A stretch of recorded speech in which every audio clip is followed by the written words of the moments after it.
Kajian kita dengan doa terlebih dahulu. Astaghfirullahalazim, Rabbi na'udzubika min hamazatis syayatin wa na'udzubika Rabbi an yahdurun. Allahumma 'allimna ma yanfa'una wanfa'na bima 'allamtana wa zidna ilman. Walhamdulillahi rabbil alamin. Kita baca basmalah. Bismillahirrahmanirrahim. Kajian Asmaul Husna kita hari ini memasuki nama Allah Al-Malik. Karena kita seling di Ramadan dengan loncat ke nama Allah Afuun. Allahumma innaka afuun. Kita loncat kemarin. Hari ini kita kembali ke urutan yaitu Al-Malik. Yang biasa diterjemahkan dengan Raja atau Maha Berkuasa. Nah, di dalam Al-Quran nama Allah Malik ini ada dua. Yang pertama mimnya panjang. Malik. Seperti di surat Al-Fatihah. Di Indonesia biasanya membacanya mimnya panjang kan. Maliki yaumiddin. Tapi bacaan yang kedua yang semuanya sahih dari Nabi, mimnya boleh pendek. Khusus untuk Al-Fatihah mimnya boleh pendek, boleh panjang. Malik. Jadi kalau mimnya panjang artinya pemilik. Tapi kalau mimnya pendek artinya raja atau penguasa. Nah, di dalam Al-Quran nama Allah Malik, mim yang pendek ini disebut dua kali. Sedangkan yang mimnya panjang Malik, mimnya pendek dua kali, mimnya panjang dua kali, mim yang pendek 5 kali. Mari kita lihat contohnya di surat Al-Hasyr ayat 23. Huwallahul ladzi la ilaha illa huwal malikul quddusus salam.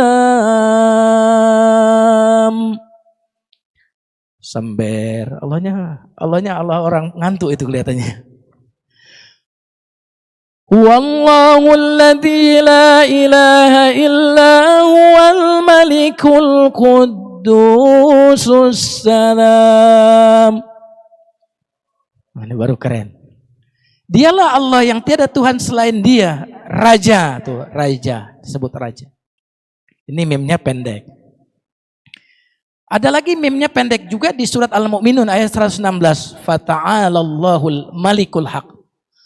Maha suci Allah Raja Al-Haq yang benar. Pendek. Adapun mim yang panjang di Al-Fatihah. Maliki yaumiddin. Pemilik hari pembalasan. Atau juga di surat Ali Imran ayat 26. Kulillahumma malik. Katakanlah ya Allah Malik, pemilik mulk, pemilik kekuasaan.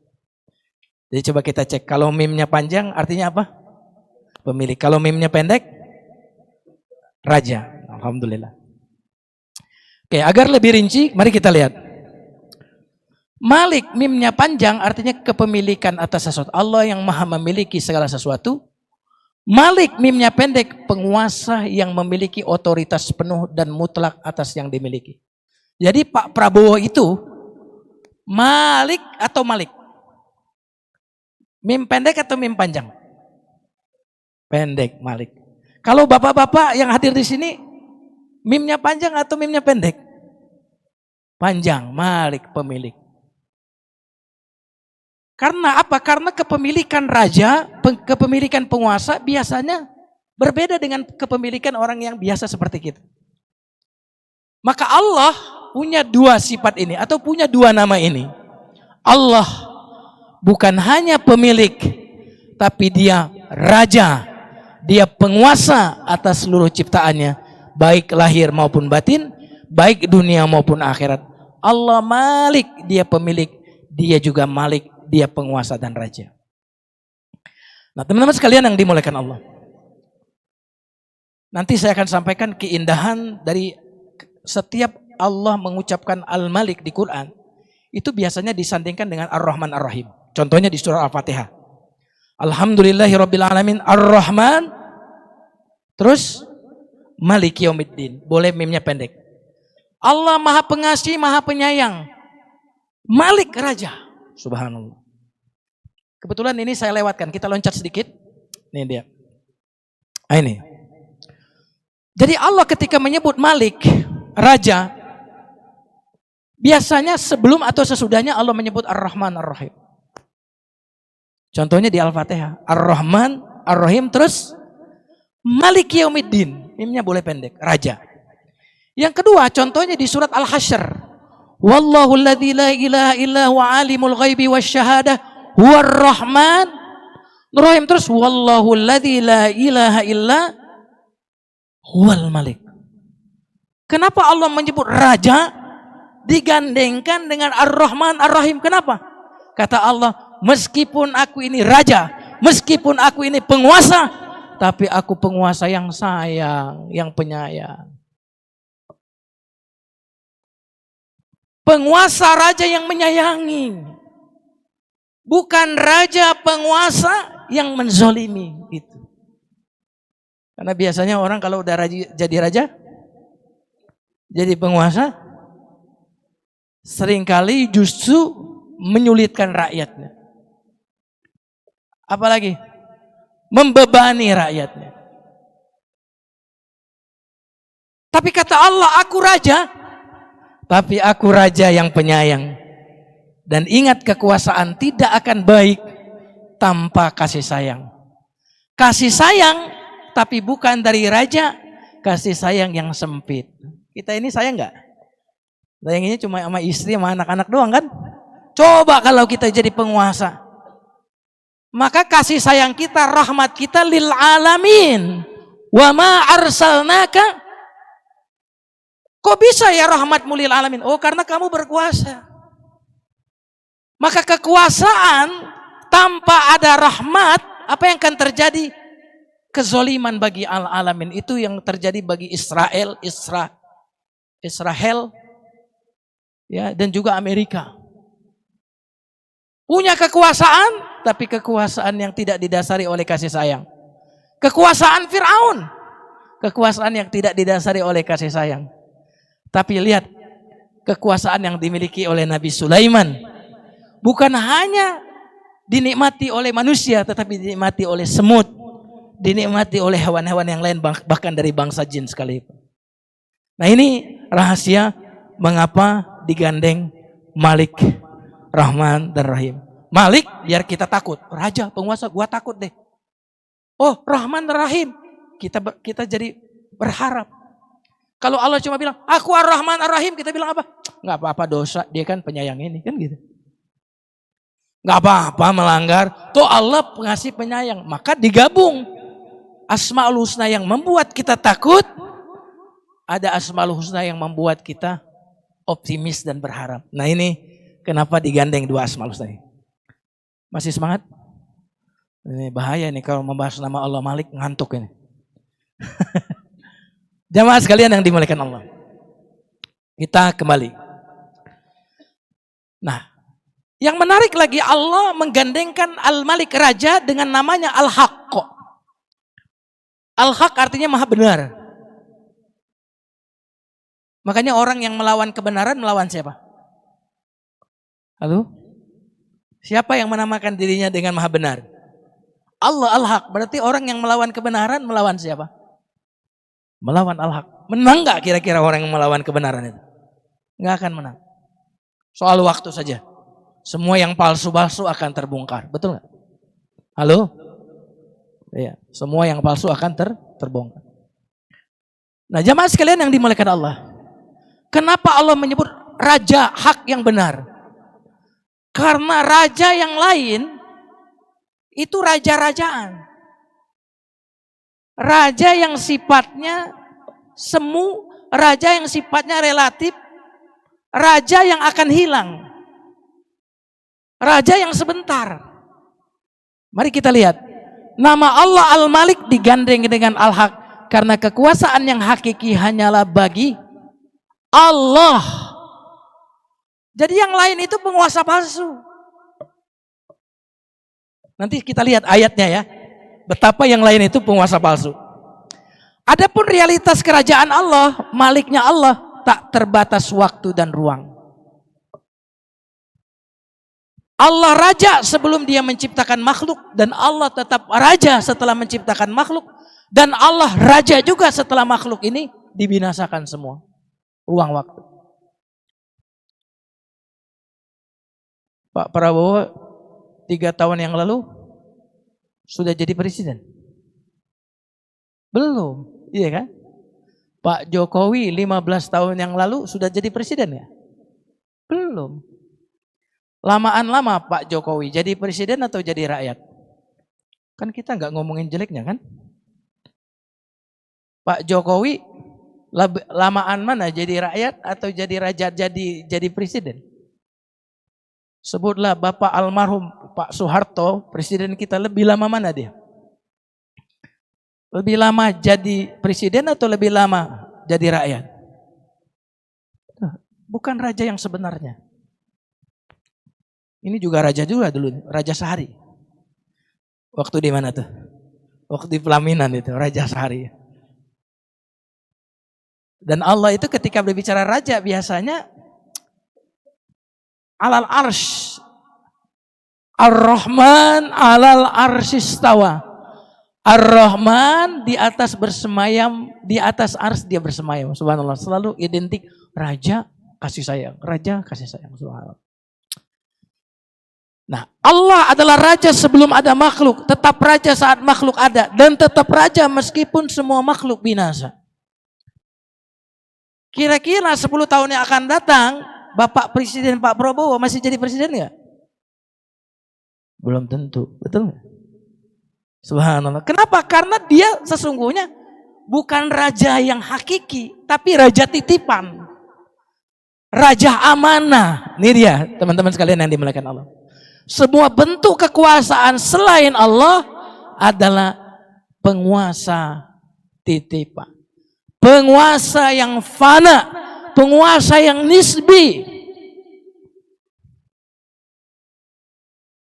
Kalau bukan karena Allah wafatkan raja yang sebelumnya, tak akan ada raja yang kedua, raja yang ketiga. Maka habisnya jabatan seorang raja, seorang presiden, itu berarti menandakan bahwa raja bukan milik dia yang sesungguhnya, tetapi dia adalah dititipi. Coba perhatikan, seorang raja dunia hanya raja sejauh diberi apa nih? Halo? Sehat, mudah-mudahan Pak Prabowo sehat, amin. Kok nggak ada yang amin di sini? Mudah-mudahan Pak Prabowo sehat. Kita doain presiden kita tuh. Betul. Repot kalau sakit ya kan? Yang kedua, masih punya akal. Kalau dia nggak punya akal, selesai jadi raja, selesai jadi penguasa. Kalau dia nggak punya sehat, waduh kacau nih. Coba lihat, kalau masih punya pengaruh, kalau udah nggak punya pengaruh, revolusi yang terjadi. Kalau sudah tidak punya pengaruh, rakyat turun. Dan itu terjadi di mana-mana. Mohon maaf ini agak politik ngomongnya. Karena memang sedang berbicara tentang kekuasaan. Kalau kita bicara nanti Ar-Rahman Ar-Rahim, Al-Qudus As-Salam, nuansanya beda. Tapi kalau saya, Malik, Ustaz bicara politik, ya memang sedang bicara kekuasaan ini. Jadi mau nggak mau. Nah, masih diberikan pengaruh kuasa oleh Allah. Jika Allah cabut salah satunya, maka apa yang akan terjadi? Masih punya kekuasaan nggak? Nah, jamaah sekalian yang dimuliakan Allah Subhanahu wa taala. Maka Allah lah Malik yang sesungguhnya, Allah lah Raja yang sesungguhnya. Selain Allah, itu cuma diamanahi oleh Allah. Kalau dia tidak amanah, sesungguhnya azab Allah sangat pedih. Kalau dia amanah, sesungguhnya Allah Maha Penyayang. Itu. Nah, teman-teman sekalian yang dimuliakan Allah Subhanahu wa taala. Nah, ini udah tadi ya. Oke. Apa arti Malik mimnya panjang? Halo jamaah? Pemilik. Apa arti Malik mimnya pendek? Raja atau penguasa. Ini menarik nih. Ada seorang pengembala unta atau penggembala domba. Ribuan domba yang dia miliki. Tiba-tiba datang seseorang kepada dia. Kata seseorang ini, wahai fulan, ini domba punya siapa? Kan kita membahas Malik artinya pemilik. Dengarkan jawabannya teman-teman. Dan seharusnya seperti inilah keyakinan kita. Kita yakin ini domba, unta milik siapa? Ini jawabannya indah sekali. milik Allah yang ada di tanganku. Kenapa kok milik Allah yang ada di tangan? Karena kalau taruh di tangan, kalau diambil orang, kalau hilang, karena taruh di tangan, sakitnya di mana? Taruh di tangan nih. Diambil orang, direbut orang, sakit nggak? Sakitnya di mana? Aduh, ini ngantuk semua nih. Taruh di tangan, kalau hilang direbut orang, sakitnya di mana? Di tangan.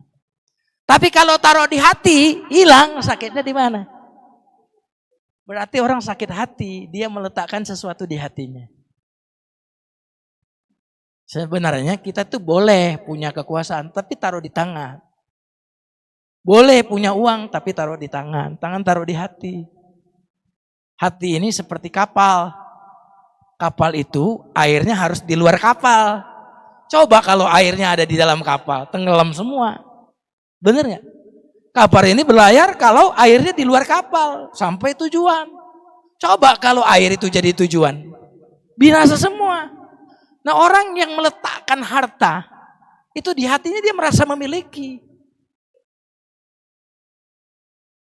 Nah, ini menarik sekali. Berarti mata ini punya siapa? Punya Allah. Tangan ini punya siapa? Punya Allah.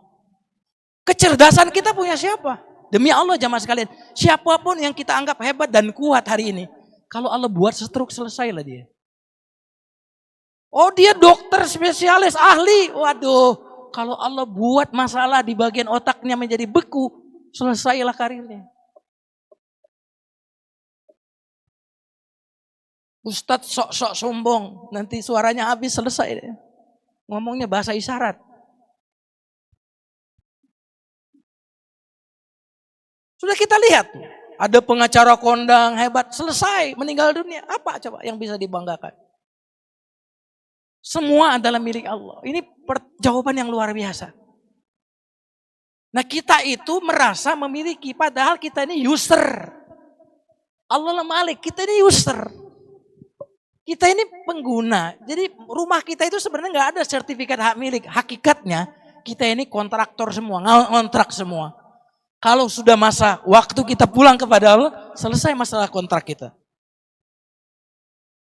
Nah jemaah sekalian yang dimuliakan Allah. Nah inilah makna Malik, artinya pemilik, Allah memilikinya. Oke, kalau Allah memiliki, bayangkan saya punya handphone ini. Atau remote ini aja yang lebih ringan. Ini remote sekarang ini punya siapa nih? Punya saya. Kalau saya banting begini, ada yang berhak marah nggak? Hah? Ada yang berhak marah nggak? Enggak. Kalau saya injek-injek, ada yang berhak marah nggak? Kenapa? Punya milik saya. Nah kita ini milik siapa? Kalau Allah mau kasih sakit, terserah. Kalau mau dikasih miskin, terserah Allah. Mau dikasih musibah, kan kita udah jual. Dalam surat At-Taubah itu innallaha ashtara minal mu'minina anfusahum wa amwalahum bi anna lahumul jannah. Sesungguhnya Allah telah membeli diri orang yang beriman itu. Dan harta orang yang beriman itu sudah Allah beli. Pakai apa Allah beli? Aku beli pakai surga. Nah sekarang kalau sudah dibeli oleh Allah, kita ini milik siapa? Antum punya rumah saya beli. Sekarang udah jadi milik siapa rumah sekarang? Kalau saya mau renov, berhak marah nggak? Kalau saya mau rubuhin semua, berhak marah nggak? Kenapa? Udah dijual. Orang yang beriman itu sudah menjual diri mereka kepada Allah. Maka ketika mereka menjual, dikasih mati, dimati syahid, kayak kebom. Bagi mereka aku ridho, aku udah jual diri. Ada takut-takutnya. Nah jemaah sekalian yang dimuliakan Allah. Makanya kenapa waktu ada musibah, meninggal dunia, mantra yang paling ampuh adalah inna, apa arti innalillah? Turut berbelasungkawa. Itu yang gak jadi obat. Innalillah itu artinya begini, emang punya Allah. Begitu. Dia yang meninggal, emang punyamu ya Allah. Gitu. Hilang jabatan, emang bukan punya saya, Allah milik engkau. Malik. Jadi semua yang kita lihat sekarang ini semuanya itu bukan milik kita. Justru kita kalau diambil oleh Allah, kita bilang terima kasih Allah kau telah pinjami aku sekian tahun lamanya. Sang pemilik hak mengambil apa yang menjadi haknya. Saat kita diberi, sang pemilik karunia sedang memberikan karunia-Nya. Saat dia ngambil, sang pemilik hak mengambil haknya. Maka kita tidak terperdaya saat kita diberi dan juga tidak bersedih saat kita kehilangan.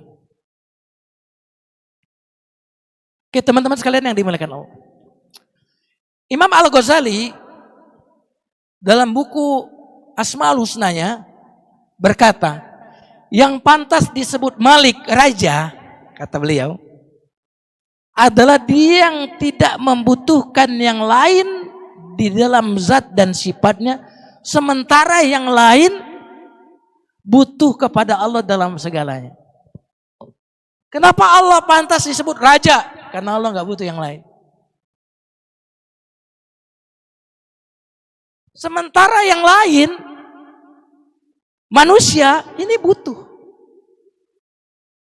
Di sini aja yang ngaji ini butuh sandaran, ini kan gitu kan, bener nggak? Ada yang butuh kacamata. Semakin jadi raja, semakin banyak kebutuhan. Pulpen aja dibawain. Bahkan yang menarik, kita butuh dia nggak butuh kita. Apa itu? Matahari nggak butuh kita loh. Oksigen ini butuh kita nggak? Nggak butuh kita. Kita butuh oksigen. Air itu nggak butuh kita loh. Bahkan waktu itu nggak butuh kita. Kita udah nggak ada waktu terus berjalan. Kita butuh waktu. Bagaimana si fakir ini kok bisa disebut raja? Ini pasti raja palsu. Betul nggak? Halo? Maka raja, kata Imam Ghazali, kenapa dia sebut raja yang hak, yang sebenarnya? Karena dia tidak butuh kepada yang lain, sementara yang lain butuh kepadanya dalam segalanya. Aduh, jadi sadar betul siapa kita. Kalau Allah raja, siapa kita berarti? Halo? Kalau Allah kuat, siapa kita? Lemah. Kalau Allah maha tinggi, berarti kita rendah. Kita itu sebaliknya Allah sudah. Nah, jemaah sekalian yang dimuliakan Allah. Maka kalau kita tahu hanya Allah yang berhak disebut raja karena dia nggak butuh. Sementara kita ini, mohon maaf, defaultnya kita, kalau bahasa teknologi, defaultnya kita itu butuh. Betul apa betul? Halo? Coba. Kalau anak hewan baru lahir, nggak butuh lagi maknya dia biasanya. Cari makan sendiri. Kalau kita, berapa tahun tuh? Entar makin tua makin butuh. Udah defaultnya kita tuh fakir udah.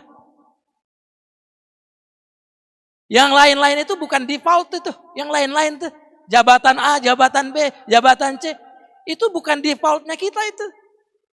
Defaultnya kita apa? Ya ayuhan nas antumul fuqara. Kamu tuh fakir. Kalau udah tahu begitu jamaah sekalian, kita jadi tahu diri. Maka semoga Allah merahmati orang yang mengenal ukuran dirinya yang sesungguhnya dan tidak melampauinya. Kalau orang nggak tahu diri, dia melampaui batas. Kapan orang disebut melampaui batas? Ketika dia nggak tahu diri.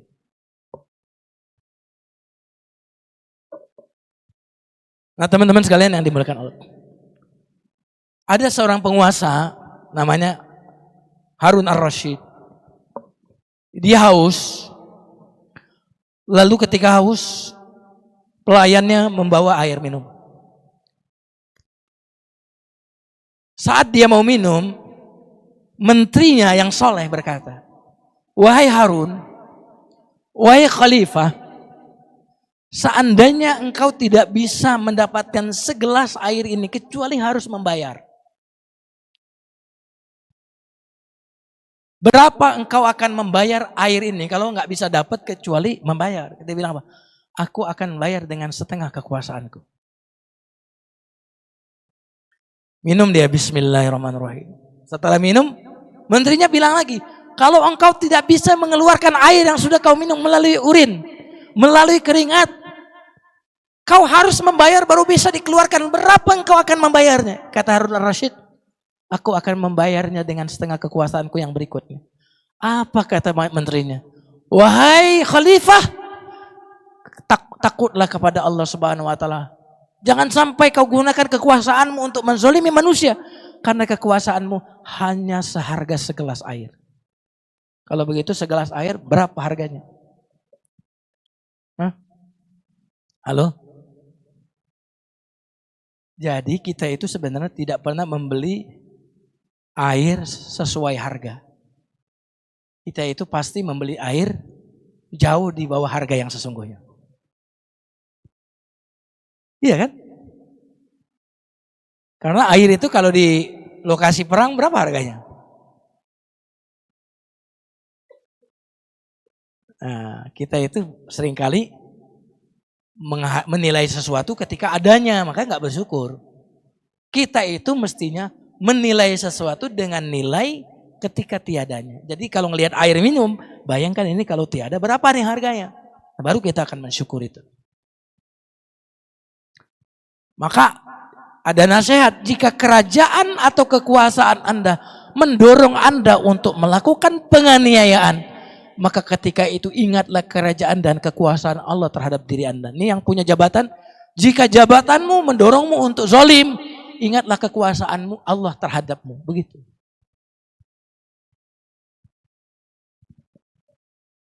Nah jemaah sekalian yang dimuliakan Allah. Nah inilah kita ya. Kita itu, ini bahkan Nabi disuruh mengatakan ini. Katakan Muhammad bahwa engkau tidak memiliki kemampuan memberikan manfaat dan mudarat kecuali yang diizinkan Allah. Jadi kita itu nggak bisa memberikan manfaat, nggak bisa memberikan mudarat kecuali yang diizinkan oleh Allah. Siapapun. Jadi kita itu betul-betul la haula wala quwata illa billah. Nih teman-teman lampu hidup nih ya. Ini infocus hidup ya, mic hidup. Sekarang NCB-nya saya off-kan. Apa yang terjadi? Mati. Kita ini bergerak, semua sistem di dalam tubuh kita bekerja. Sekarang MCB-nya di off-in oleh Allah. Selesai.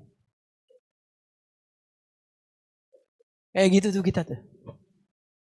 Nah teman-teman sekalian yang dimuliakan Allah. Ini saya lewatkan. Nah ini dia. Kenapa Allah itu raja yang sesungguhnya? Ini ayat ini power sekali. Ada terjemahnya enggak? Enggak ada. Katakanlah ya Allah, engkaulah pemilik kerajaan dan kekuasaan.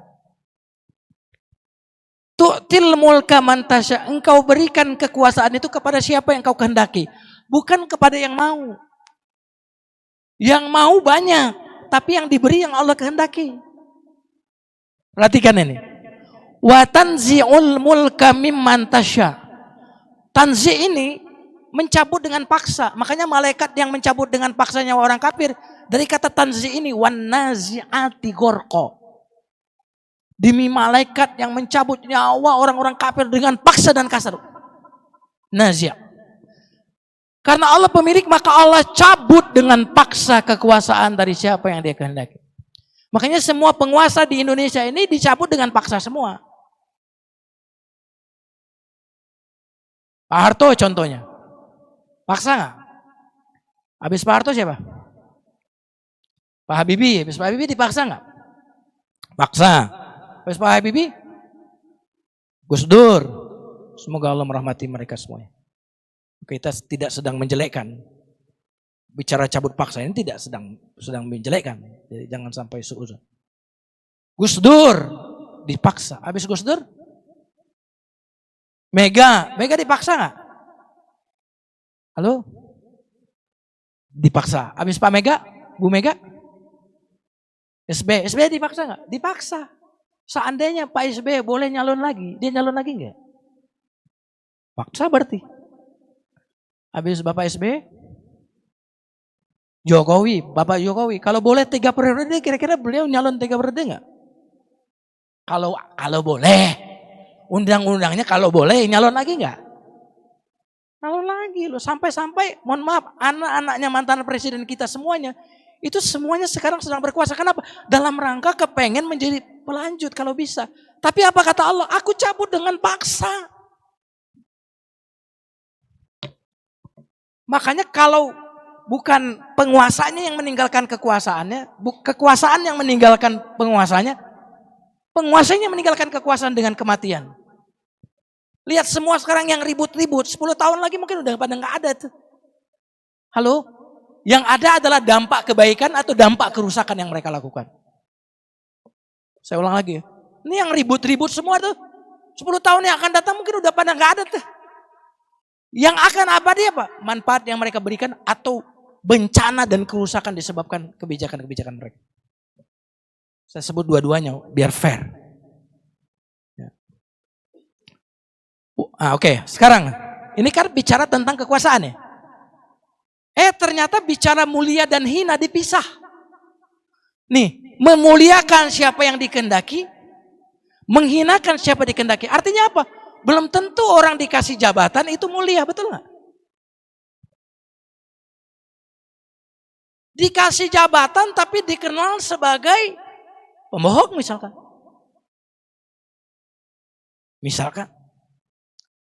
Orang kalau lihat dia selalu ingat sesuatu yang buruk misalkan. Ini orang diberikan kekuasaan tapi tidak dimuliakan. Buya Hamka di penjara. Tapi mulia enggak?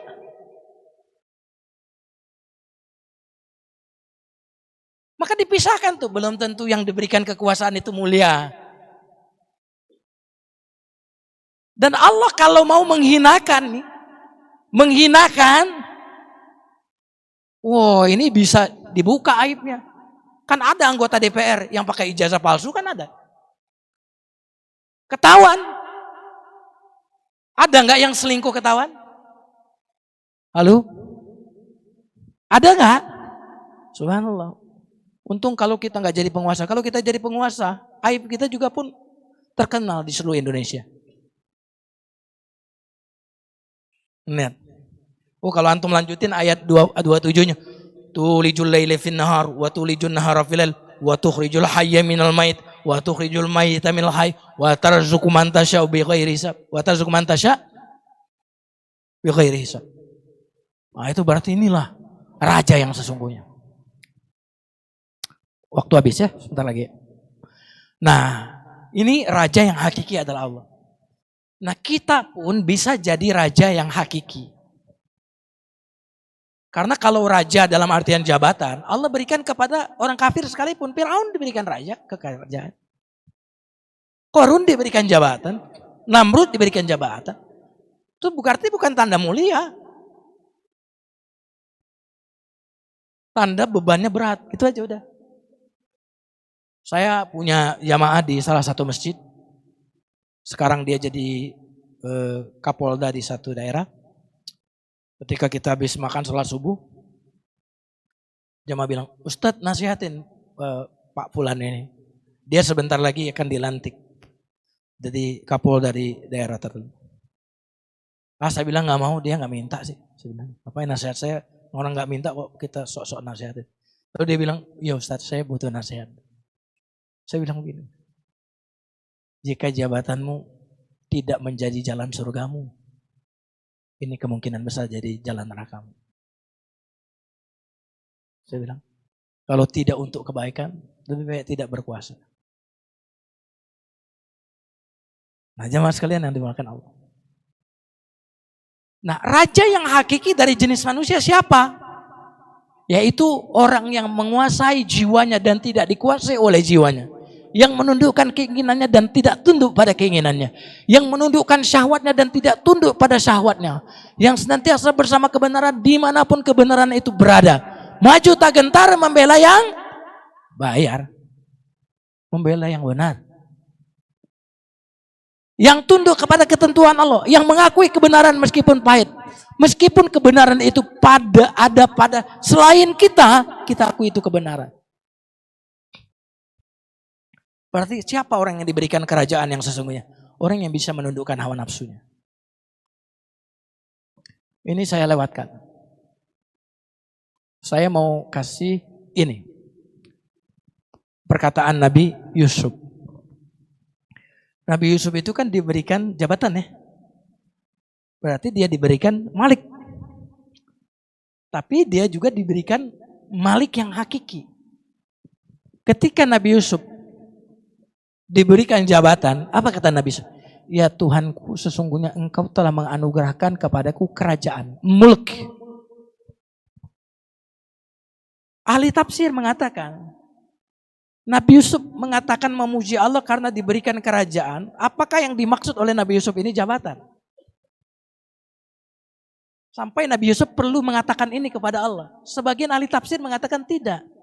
Yang disebut kerajaan Nabi Yusuf di sini yang kata itu bukan kerajaan sekedar jabatan. Karena nggak mungkin Nabi Yusuf mengatakan itu kepada Allah karena orang yang jahat pun diberikan kekuasaan. Tapi yang dimaksud oleh Nabi Yusuf ini adalah, ya Allah, kau telah berikan kepadaku kekuasaan atas hawa nafsuku. Apa faktanya?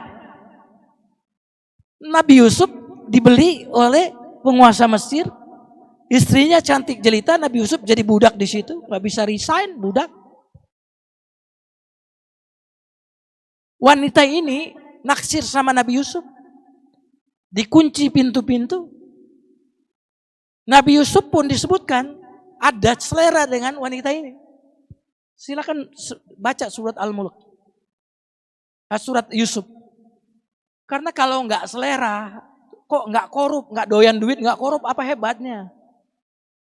Nggak doyan perempuan, doyan sesama jenis, kok nggak berzina sama perempuan?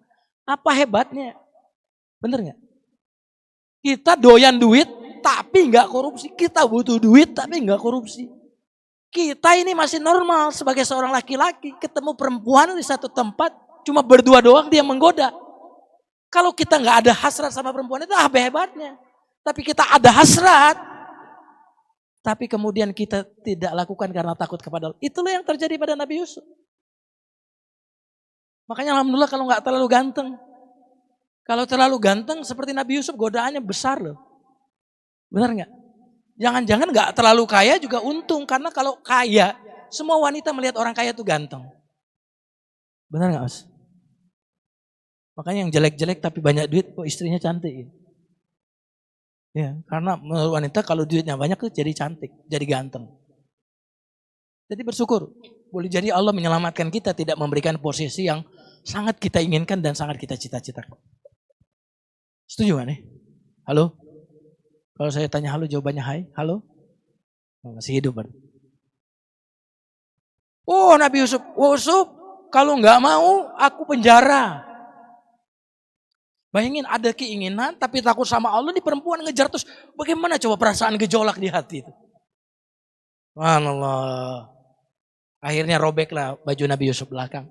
Nanti ada di pengadilan mas sifatnya. Kalau baju robeknya di depan Nabi Yusuf salah kan gitu. Kalau bajunya di belakang. Itu bicara tentang pengadilan tuh setelah Nabi Yusuf, fakta hukum. Kalau nggak mau Yusuf, penjara. Subhanallah. Yang ngancem penguasa. Istri penguasa. Kadang-kadang istri kan lebih berkuasa kan. Bener nggak? Halo? Kenapa kok itu bisa terjadi? Bininya yang nyuruh kan gitu. Penjara Yusuf. Coba mikir tuh kalau kita posisi Nabi Yusuf. Nggak mau berzina, penjara. Milih yang mana Pak? Udah nggak usah dijawab. Alhamdulillah Allah menjauhkan kita dari goda-godaan. Jadi kita doa minta jauhkan ya Allah. Karena belum tentu kita kuat kalau dapat godaan seperti itu. Kata Nabi Yusuf apa? Penjara lebih aku sukai. Karena kalau aku berzina yang rusak akhiratku.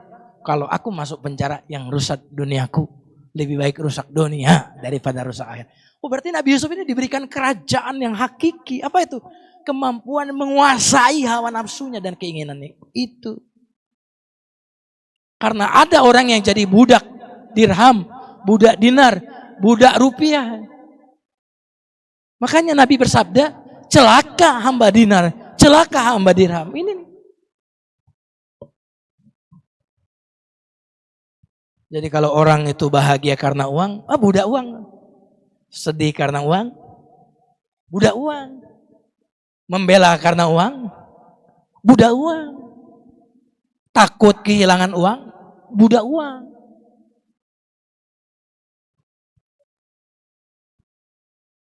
Nah, jamaah sekalian yang dimuliakan Allah, banyak banget ini sebenarnya. Nah, kalau kita sudah mengenal Allah Raja, ya, apa yang seharusnya kita yakini?